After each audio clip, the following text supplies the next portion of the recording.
Parla dialetto. Parla dialetto vuol dire a lasciare i ricordi, che sono legati in te incanto da memoria.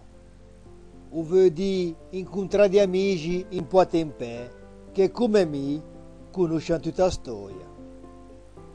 Parla dialetto vuol dire andare a bere a fonte, dove vuole finire il vei e una sceo domani, senza deviare né gotto né cuppetta, ma a beverà senza cupin da mano.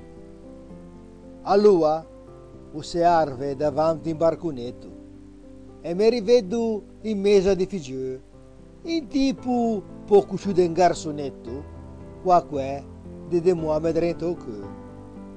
Ciufito, mi ritrovo a lavorare, a tia l'egua che si guagna in mano, a dare beva le patate là da un pusso, in tu campo più grande, lungo Urian.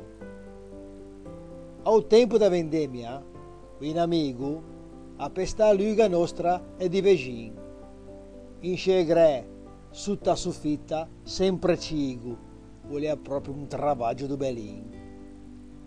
Quando voleva il tempo giusto, abbatto il gran, a sta a vedere gli esperti, a imbesio a lea, per lo a un netto e per non sgraiare niente. O sortiva un tappeto, credei, come una sera. Parlare dialetto per me vuol dire cultura di quella povera che non l'ha apprezza, da scuola ufficiale e non l'è riconosciuta, ma è una maestra che ti può insegnare.